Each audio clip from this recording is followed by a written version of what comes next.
15 degrees, you can see your breath. Out here in the lake effect, breaking tables like it's poetry. Where else would you rather be? Pinto Ron, Elvis in the lay poncho. The members that you need to know. 'Cause once you out here now, your family. Where else would you rather be? Where else would you rather be? Welcome into the Nickel City Crew. I am your host, Rob Crippen. Please like us on Facebook and follow us on Instagram and Twitter at Nickel City Crew.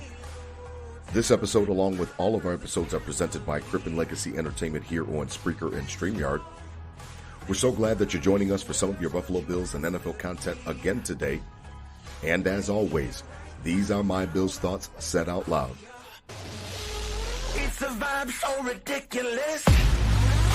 Since 12 plus 83 was 6. The shout rocking like a symphony.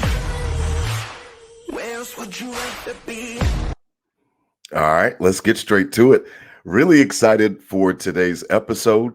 We are coming to you live. We're not on YouTube live, but we're going to release this as soon as we're done for your Black Friday shopping, and everybody's out and about, and enjoying the holiday season as it starts to approach. Hope everybody had a great Thanksgiving. We will get to the Turkey Day, the Nickel City Crew Turkey Day report, and we'll aptly named it for yesterday's events, and we can't wait to get to that at the end of the show today. But really excited. Big week coming up. It's awesome that it came off of a win. The Bills again get an opportunity to get back in the win column with the victory over the New York Jets at home. And it was quite decisive, to be honest, 32-6. It was really great to see the team play the way that they did. And to help me unpack that, and then as we take an eye and look forward towards the Eagles on this coming Sunday, joining me as always, my co-host, Riding Shotgun, Adam Dump Truck Rupsick. Check him out on Instagram at Adam Rupsick, RUPCZYK. Holla at the crew, DT. What's good, man? I know you're traveling back. What's up, man? Holla at the crew. What's up, Rob? What's up, Nickel City? Happy holiday, happy Thanksgiving to you and your family and all the crew. I hope everyone had a good one. But yeah, we're out here, man. And Thanksgiving, a big part of Thanksgiving's ball. And that's right. What we love getting into. So let's rock and roll, baby. Let's get into some ball for sure. I mean, again, as DT said, hope everybody out there in the crew had a great day yesterday. We'll get to our Turkey Day report at the end of the show and kind of share some of the stuff that we went through. I know I've posted some stuff on Instagram yesterday for me and DT, but it was a fun day for sure. DT, I'm not sure if you heard. I know it was floating around on Twitter, but after that Khalil Shakir touchdown strike that Josh Allen had, 81 yards, that's the longest run or pass all season of any player in the NFL, not just Bills. Josh came to the sideline. He put his helmet down and he said, you know what I mean? I feel like I'm fucking back. And like he yelled it and he meant it. And somebody noticed that he got his hair cut. He's got his fade. Like, I rocked the ball fade and he had his fade nice and fresh. And I don't know, DT, but, it made me think of Mama Monday, and it made me think of just some of our other episodes where we're trying to dissect this man and trying to dissect some of the things that he might have been going through mentally, to be quite honest, and just some of the back and forth and kind of the pull and push, the tug of war that he kind of had in his own mind with, do I run? Do I not run? Do I take chances? Do I not take chances? And kind of, we talked about just how he was almost like a neutered version of himself for a few weeks there.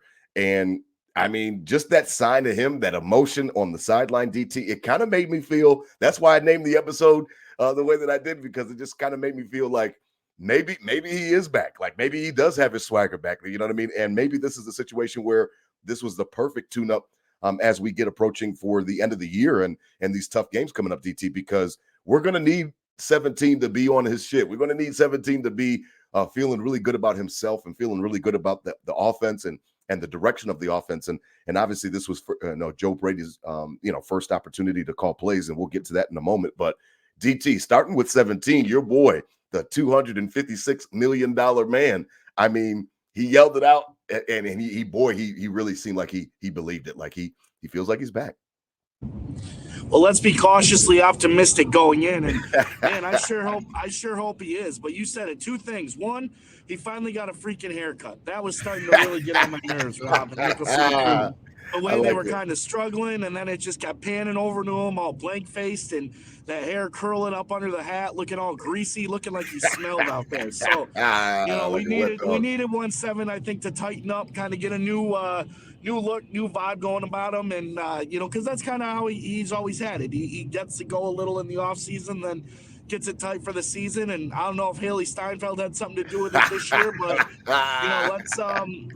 let's keep that tight the rest of the season for sure. But I think going in, again, I love the energy. I love the confidence, because that's what we've been longing for, right, Rob? We've been longing for him to kind of have that swagger again this year and sling it and just feel that dog in him. And when Tiger Woods was the best he was, he was better than everyone at golf, but he had the intimidation factor. Yeah, he beat him before he even got on the course. Exactly.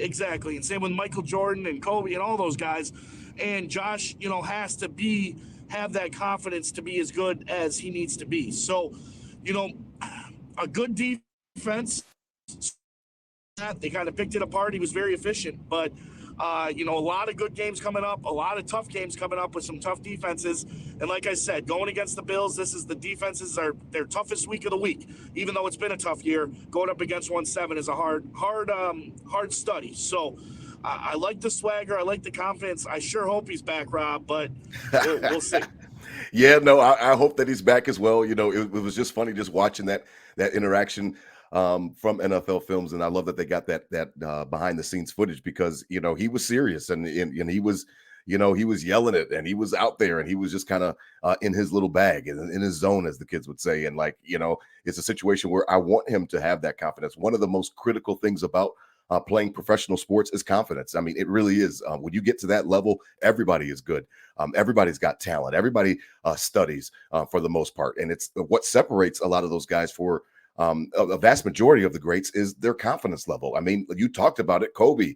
Nobody outworked Kobe. Nobody was going to be at the gym earlier than Kobe. Nobody was going to be studying his craft and footwork and movements and different things like that, and studying opponents and things like that. So confidence is a really important thing when you are playing professional sports, especially in the NFL, where the stakes are so high.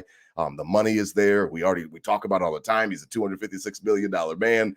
So I want him to feel confident. And again, I thought about Mama Monday and some of those episodes where, we were just, what's up going on in his head and what's going on with his psyche? And are they psyching him out? Are they telling him too much? Is there too much on his brain? And remember, we talked about that one press conference that was weird, where he literally stopped mid-sentence. It was, I just need to be thinking more. He's like, well, maybe, I don't know, maybe I don't need to think as much, So it was interesting to see some of those things from the sideline kind of come to fruition, where that was a laser.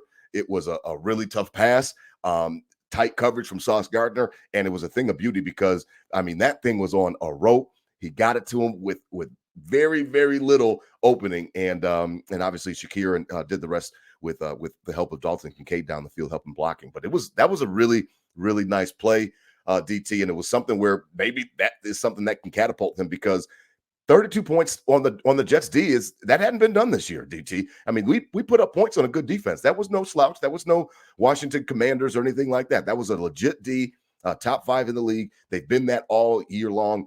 Really under Robert Saleh's tutelage, they've been just a top 5 unit. So I thought that that's something that we can take away from, and we'll get to Joe Brady in a minute. But that pass within itself was just that was a thing of beauty, man. The whole entire play was something to watch. I really enjoyed watching those highlights.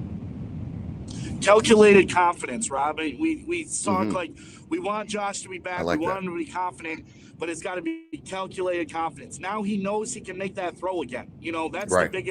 That's the biggest thing I saw. Like, he knows he can step up and make that throw, and so he's confident with it. Now, don't get too crazy with it. You can do it, but make sure you're doing it at the right time, because I feel like that's kind of what he got away from was, he was just trying to force that throw for the whole year. And it wasn't clicking for him. It wasn't clicking, and he was throwing the picks. And so he probably in his head was like, maybe I can't make that throw anymore, and then hopefully a throw like this clicks back in. I can make that throw. I'm confident I can do it. but calculated confidence. I've learned this year that I can't do that every single time. So wait for the right opportunity and strike when it's hot. So hopefully this is a nice learning experience for 1-7 as he can get that confidence back, which we need him to get to be great. But it's calculated and he doesn't overdo it. What he learned from the first, 10 weeks of the season. Absolutely. That's a great point. One of the things that, that I enjoyed so much watching him was just, again, the emotion. You talked about that malaise look that he had on his face so many times. And I understand that the cameras don't catch all of the action, and you get people calling up WGR. Well, why isn't anybody talking to Josh? And this and that. Like you're taking that off of just a brief snippet of a camera shooting over to him. But the fact was still the remaining the same. I wasn't as concerned about who was talking to him because I knew that Joe Brady was there down on the field as Dorsey was upstairs. So I know that they communicate and they look at those little tablets. The thing for me was that weird look on his face. The thing for me was the malaise, was the the deer in the headlights look that it kind of concerned me because I don't like that. I didn't like seeing him like that. So I really did enjoy the fact that the emotion was in him. And he was letting that thing out there, and he ran down the field and met Shakir after that touchdown and was just right there to celebrate with his guys. So I really do enjoy it because, Josh, what do we always call him? The fun golden retriever. And, he's a fun loving kid. He's a gunslinger like Brett Favre. And we've got to deal with the positives and the negatives that come with that. However, that emotion, that passion that he plays with is palpable. The teammates feel it. It kind of extends out to everybody on the football field. That's again why I think that Stephon Diggs is so damn important to this team, because he brings that energy level each and every week and allows everybody to really get on their game, to know that I've got to match 1-4's intensity level because this dude is ready to go play. He's ready to go after it. So it's going to be interesting to see if Josh Allen can carry that over as we go forward. Now, for Joe Brady, it was funny, DT, because I had heard Nate Geary, I love him, and we had him on the show a few weeks back, and he had said something that was really, really nice on Twitter, and I had to steal it. I was like, yeah, that's nice, man.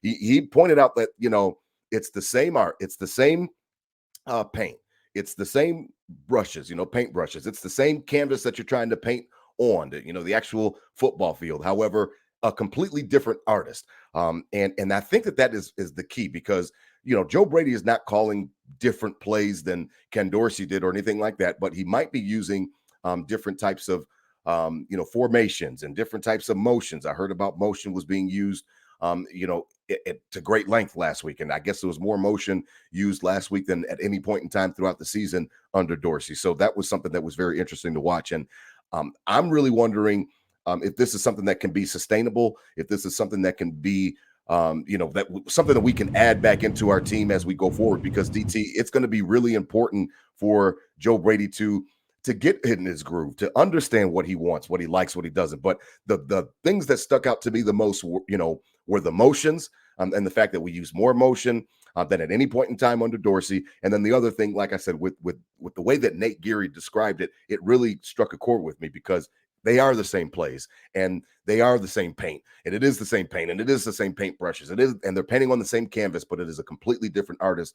And I think that that's a great point, because two people can see something totally different. You think about those ink blobs, and like, what do you see on then somebody sees a bat, somebody else sees a monkey, and that type of thing. And I think that is kind of, the whole point of it, is that Joe Brady is now painting this offense in a way that he wants it to be. And it's different from Ken Dorsey. And I think that we saw a little glimpse of that on Sunday. I just don't know how much we should anticipate that in the future. But I really do think that that's really at the crux of it. It's just a new artist, somebody else that is coming in and putting his own fingerprints on it, because they are calling the same plays, but they did it in a totally different way. And we needed something like that. We needed that jolt of new energy, that jolt of something different. But it's kind of the similar when Dable left to when Dorsey took over. Right. They were in the same system, in the similar situation, and it was not the same exact playbook, if you will, but a lot of the same concepts, a lot of the same deal, because Dorsey was here as an understudy to Dable, and then this is kind of the same thing with Brady coming. But the difference, Brady was an offensive coordinator, like you mentioned. He's had his own type of his run around with different teams, different looks, different swaggers and characters, if you will. So coming in, keeping it similar, but knowing he has the personnel to be able to do some creative things was good to see. The thing I like to take from this game is completions to 6 different receivers, and the lowest receiving out of that was 3 catches. Yeah. So it wasn't like he was just passing around and everybody had one catch. He was passing it around and 6 guys had 3 or more receptions. Right. So, that And was Diggs good to wasn't see leading the something way. like, yeah. As much as I'd love Diggs to dominate and cook defenses and have great days, I don't need him to, if we can get the ball around and 3 guys can have, 3 for 40, 3 for 50, that we don't need Diggs to have 12 for 130. So, Right. Longevity, talking about saving for playoffs, all that type of stuff, that type of thing can make the difference down the stretch. But I like the difference in look. I like the difference in, and like you said, he's had some talent with Joe Brady when he was down at LSU with Burrow, Chase, and Jefferson. He had the dogs, and he can make it happen. So he knows he's got the talent on this team, and that's why it was so frustrating as we've talked on this, on Nickel City the whole year. Rob, is the talent is here, and we're kicking ourselves, and we're losing these games. We're not getting beat. We're losing these games, and we have the talent. The answer is within. Hopefully, this is the answer. Because I think we do have the talent to make a run. Yeah, I mean, it's going to be interesting because Joe Brady is not Ken Dorsey, and that's a good point with the Dable point because they haven't really changed the offense or anything like that, but there's wrinkles and the motion and things like that. So whatever Brady thinks, because anytime that you're behind another guy, you would always think about, well, what would I do if I had this opportunity, and that's just natural. You think about your bosses and stuff, and there might be shit that your boss does and he might piss you off with, and you got to do these reports or you got to do it this way and this way. And you're like, man, if I'm ever in his position, I'm going to do it this way because I think it's more efficient to do it this way. So that's totally natural for somebody to even be an understudy, to still have his own visions, to still have his own ideas. And I think that that's what you saw on Sunday was a case of a guy got an opportunity to grab that paintbrush and he painted his own canvas. He painted his own picture of what he wanted the offense to look like. And it really looked great on Sunday against the Jets. Now, as we transition a little bit before we do, shout out to the defense, DT. I know that we talked about how they're going to have to be patchwork in it. We talked about how the offense it's going to be the onus on the offense to step up and make sure that they're pulling their weight because of all the injuries on the defense. But kudos to Sean McDermott. Kudos to the defense because they have obviously the Jets are not a great opponent offensively, and we understand that, so we won't get too carried away with it. But back-to-back weeks where we gave enough, the defense gave enough against Denver to win that game. The offense didn't bail them out, and then last week 6 points. Rasul Douglas looking great.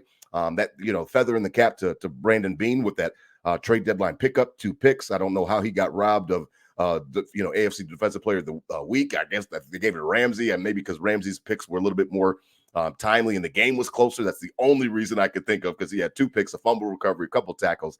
He was all over the field, and that's a really nice pickup. I mean, what that does is it helps mitigate the loss of 27. It helps mitigate the loss of him because Benford and Jackson on the outside, they're doing their best and they're fine. They're serviceable. But if you got another guy that could take the ball away, create turnovers, that's a big deal for a defense. We've been looking for more turnovers this year. And to see a guy come in like that right off the street, he was a ball hawk with the Green Bay Packers. And I mean, he picks right up off of it, man, right here in Buffalo. And I really liked seeing his game because he was everywhere. He was right around the ball every single time on those boundaries. Yeah, he's somebody with a pulse on the defense, Rob, and we'll take it nowadays, right? Man, with our injuries piling up on that side of the ball, it's like somebody that can play. We'll take him right in. But yeah, kudos. What a good pickup. And talk about getting your confidence ready and hitting the ground running. Now he's on this team knowing he's the number one, corner, defensive back other than the safeties out there. And he needs to hold that swagger and confidence to do that. So 3 takeaways in a game at home under your crowd. The second week you're here, really your first full week of practice, that's going to be a lot of confidence in your back pocket to go out and be like, all right, I'm the guy here now. I have the opportunity to be the guy here, for at least the rest of this year and maybe into next year if I keep rocking and rolling here. So absolutely, you love that confidence and the chain reaction we talked about when Matt Milano was playing well in the beginning of the year, kind of how everybody raised their level of play to because they didn't want to be the one getting beat, on it. And then you see the chain reaction of one player's having a good day in Rasul Douglas. The defensive line's kind of getting home. The linebackers are where they need to be. And granted, like you said, the quarterback play is way under subpar, especially with Doyle. And as we're releasing this episode, the Jets are going to take the field again with this cat against the Dolphins for the Black Friday game. But Credit to do what you had to do. In the past couple of weeks, they've done it. The defense has done what they had to do, to kind of keep it in there, and the offense hasn't bailed them out. And finally, the offense came around and bailed them out. And that seems to be the formula, Rob. I mean, would you agree this defense is serviceable? I mean, I'm not saying we're going to shut down the Eagles and the Chiefs to, under 20 points, but if you can hold them right around there, you got to be able to get that 30 spot and beat these teams, and that's got to be our potion the rest of the year. Like, this defense is serviceable. We know exactly what we're getting from the defense. We know exactly what we're getting. They might have a little better day, but they're not going to have a little worse day. They'll either be right in the middle or they'll have a good day. They're not gonna blow a game for you, and they've proven that week in and week out. Yeah. And that's McDermott's baby. Let's go. Let's focus on that. So really, the key to success, I think, the rest of the season is what the D's going to give you. The offense has got to bail it out. So credit to the D. I'm looking forward to these guys to keep making plays and not let it be a flash in the pan. Let's see this on a weekly basis. Absolutely. I mean, 6 games remaining. We're getting ready to shift our focus to the Eagles. But, you're absolutely right. The offense is going to have to carry the day. I mean, it's funny because this is what they call like nut cutting time. Like, this is it. Like, you see Dallas yesterday on Turkey Day, and they're destroying, the Commanders. They've got this great record, but they haven't really played anybody. And, you could say the same thing about some other teams as well. But, like, now it's time to, like, put up or shut up.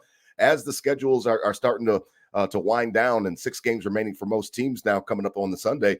I mean, this is it. Like, this is your opportunity because of the fact that you're going to be going up against some better opponents, and the offense, it's going to really be coming on them to really bring it, because I mean, there's no more cakewalks. There's no more you messed up against the Patriots, and that was a game that you should have won, and you messed up against the Giants and squeaked out, and the Bucks, and you squeaked out, and then you lost the London game for whatever reason, and travel or not, whatever the case may be. But we haven't seen them play that complete game, since Miami. And it was fun to see against the Jets again that it seemed more of a complete game. It seemed that everybody had their shit together, and it was really good to see, because you are going to need to be buttoned up as you approach these final 6 games. Period. Point blank. There's no way around it. There's nowhere to hide, and we talk about that all the time here at the Crew. You're going to have to be able to step up, and the offense, is going to be chiefly looked at to do so. So we'll see, and we'll monitor it. Now, as we transition, boy, DT, I've got a bunch of everybody. I've got tons of family on my mother's side that lives in Philly. My grandmother lives in Philly. I've got tons of cousins, and boy, man, if I get one more fucking text message from my cousins in Philly talking shit to me, I mean, I'm really getting over it. I'm really over it, and I'm having a tough time with it. The Eagles 9-1. They look great against the Chiefs. Now, not offensively, but their defense looked great. They were able to hold Patrick Mahomes down. And it was a situation where that game, I watched it really closely because of the fact that obviously we knew that those were our 2 next opponents. And I came away from those watching the Eagles-Chiefs game, DT, that I was like, listen, neither of these offenses scare me. And that's what I was texting back to my cousins, like, your offense doesn't scare me, man. Like, I know y'all got the tush push, and I know that's a guaranteed yard or 2 if you guys get in a short yardage situation. But, I mean, other than that one throw down the sideline from Hurts to Devontae Smith, I didn't see A.J. Brown. I haven't really been impressed with their offense really all year. And I understand that they've got a nice defense, and they plug a lot into that, and they've poured a lot into that defensive side of the football with the defensive line and the Georgia boys and all that type of stuff. But their offense didn't really scare me. So before we get to the Chiefs or anything like that, we'll take our next opponent first. I'm not that impressed by them. Now, I understand the record is pristine, and they've won tight games, and there's definitely a quality to winning tight games. We talked about it before about how sometimes, pressure situations, that's where, the diamonds come out. So you've got to really prove yourself when it's tight and it's close and it's going to be nip and tuck. They've done a great job of that. You can't take anything away from their record, but 9-1, Bills going on the road to Philly. And boy, I'm sick of hearing from these cheesesteak cousins, DT, because they are on me hard right now. And I just keep telling them that I'm not that impressed by your offense. And that's really all. That's my only rebuttal. I can't take away their record, but I'm not that impressed by their offense. They're very pedestrian looking, for sure. I mean, I have Jalen Hurts in one of my fantasy leagues as my quarterback, and if he didn't have the rushing touchdowns, he wouldn't even be a top 15 quarterback statistically. Right. It's very pedestrian. They got the horses, for sure. Oh, yeah. But they got a few injuries as Goddard's out. Swift's kind of slowed down. He started out with a huge beginning of the year. He slowed down a little. Goddard's out.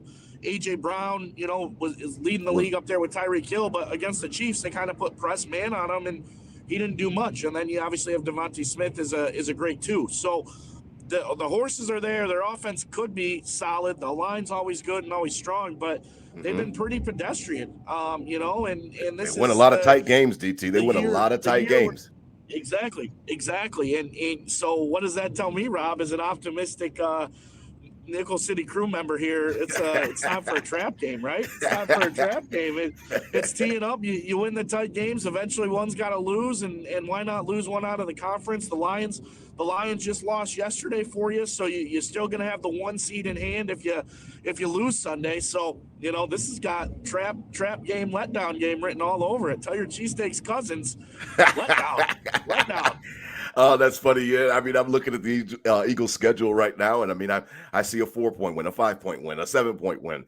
I see a 6-point win. I see a 3-point win. I see a 6-point win, a 5-point win. There's only really one or two blowouts in that entire season, and really they weren't even big time blowouts. So it's something that I've been watching. I've been monitoring it because of the fact that I knew that this was coming up.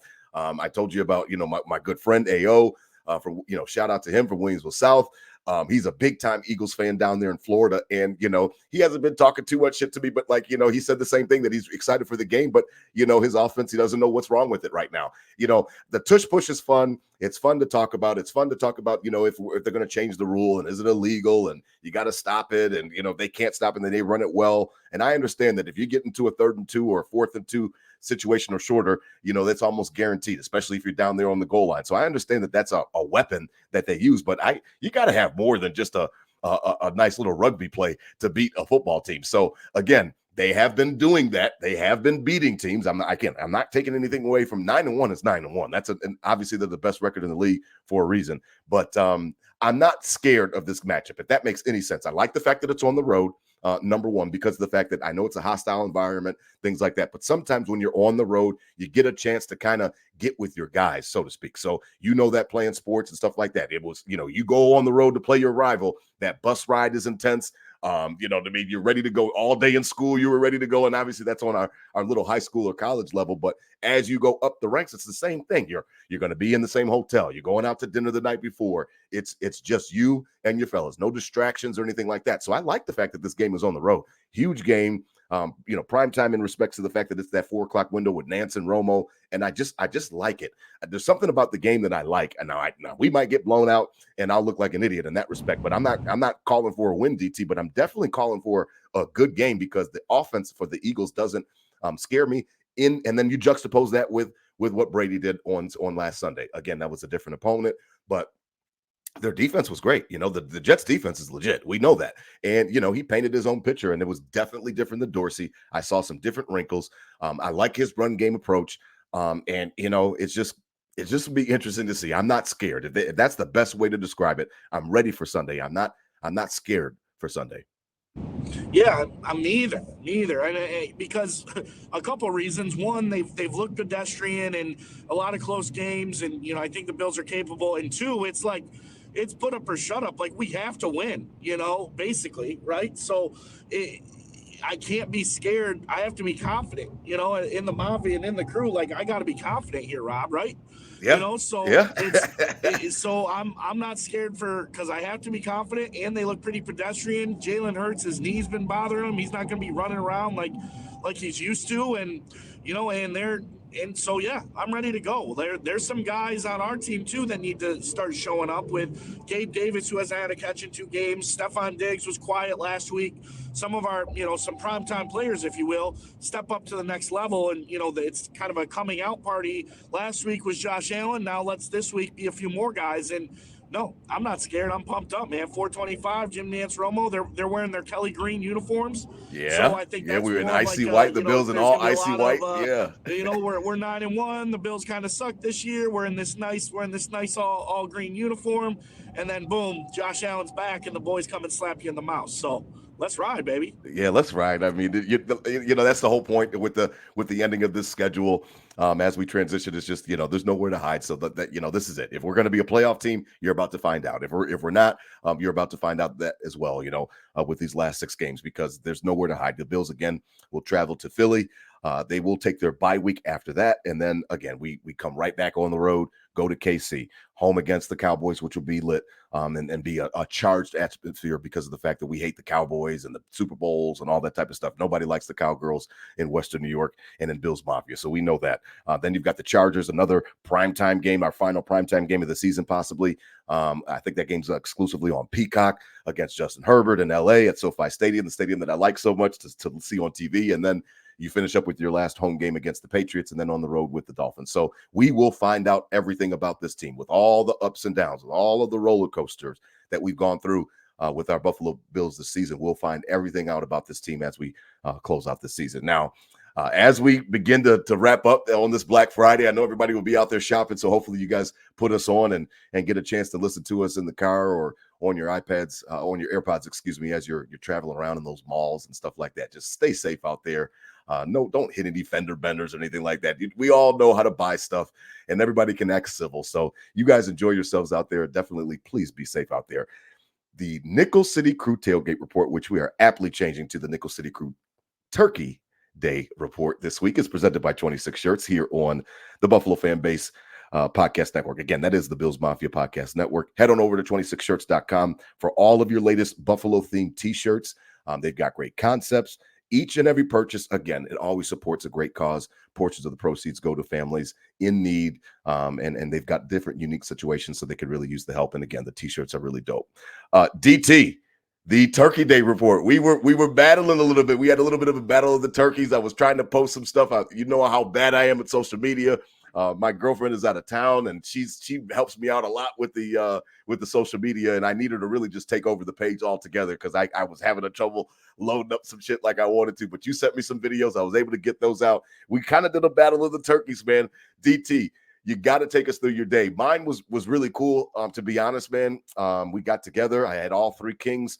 This was my year for Thanksgiving, but I actually let Quincy's mother host it, so she hosted it at her house, and it was cool, man. We had 2 turkeys fried. We had the stinging teriyaki one that we did for the tailgate. That was a fan favorite at the Mafia at the tailgate with the Nickel City Crew fans. That was really cool. So we did that one again. And again, it got great reviews. And then I did a little honey hot, DT. I wanted to mix it up a little bit. So I did a honey hot one. I injected it and fried both of those bad boys, and they came out perfect and pristine. I'll try to get those pictures loaded up for you guys before the game on Sunday because I'm waiting for my girlfriend to get back. So she's got to help me because I'm having some trouble with the Instagram. But I promise you, man, we had a good time. It was perfect. The birds turned out perfect. We cooked way too much food. Everybody got a chance to take home some leftovers and stuff like that. So I'll be nibbling on that type of stuff throughout the weekend. But it was cool. Like you talked about earlier in the show, DT, Thanksgiving is my favorite holiday. And the main reason is because it's football, it's family, and it's food. You know, it's just all three just go together so well. And listening to all the tributes of John Madden yesterday. And I just can just remember being a kid growing up and listening to John Madden and Pat Summerall, and they're calling a Barry Sanders game at 12 o'clock, or they're calling the Cowboys game at 4 o'clock, and all of those memories rush back. So it was really fun. We enjoyed it. The family all got together, and everybody was really cool. So we really had a good time. What was it like? Because I know you were at Mama Rup 6 and holding it down. I saw a spatchcock. I saw a couple spatchcock turkeys. Man, take us through, man. What was it like down there in Panama City, man? Holla at the crew. Yeah, man. Well, I'm glad you and the Kings had a good day, and strong. I bet it was a little warmer down in Charlotte than it was up here, but not too bad. It was your typical Thanksgiving. Mid 40s, no snow, no rain, really no wind. So that was nice to kind of get rolling. Well, last year with the Bills playing, at noon against the Lions, I had an idea to have a little tailgate party, if you will, okay. For mainly for the family to come over, and all my family from out of town is like, they're not Bills fans, but they love the Mafia, they love the vibe, and so I was like, all right, I'll give you a little taste, and we'll have a little tailgate party in the garage, watch some of the game before it's a beautiful dinner setup. And all that. So beautiful setup. Yeah. So then this year I was like, let's keep that going. Even though the Bills aren't playing, it was a cool little thing to do in the morning.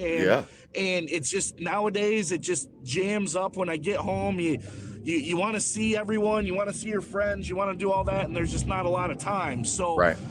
I was like, well, this is a good opportunity. I can have my friends, you know, that I see that live around the area come over for the tailgate party in the Absolutely. morning, and then, you know, go on to their Thanksgivings for the rest of the day.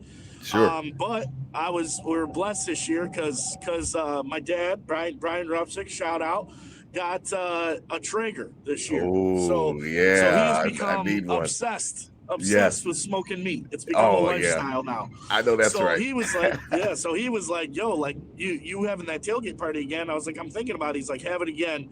I want some wing recipes. I'm gonna try. Ooh. So I said, all right, bet. So invited. I saw a it picture. What ended were up- the yep. green ones? I saw. Ended What up was being a that big, about? ended up being a real nice turnout. All my friends came over. The family came over early. We put a projector screen up in the garage. Shout out to my sister and brother-in-law. Derek brought down the projector, had that going in the garage for the parade. And we did 3 wings. We did the green ones were tequila lime. Okay. And those were smoked. And then we Okay. did hot Tequila lime. and then Ooh. on the other side of the Traeger, on the grill side, he did a hot grill. So we had a smoked tequila lime, a hot grill, and then we did a double fry medium duck butter crunch. Wow. For the third batch. Wow. So 3 batches of wings in the morning for a little tailgate. Ended up being a night. We had about 30 people in the garage. The duck butter was beautiful. It was a beautiful turnout. Everyone had a good time. Then everyone went to their, you know, respective places. Turkey days. Okay. And then we spec cocked 3 birds, 3 12-pounders. Had about 20 people at my parents' house, and as soon as the wings were done, everyone left. Me and my dad got back out to the Traeger, got those seasoned up, and the 3 birds went on the Traeger for the afternoon. So that was the 3 smoked turkeys were the deal. We underestimated. It was a little cooler, so it took a little longer than anticipated. But it was still efficient, you know. But once you got to that, like 4:30, 5 o'clock, you had the grandmas, you know, asking where the food was.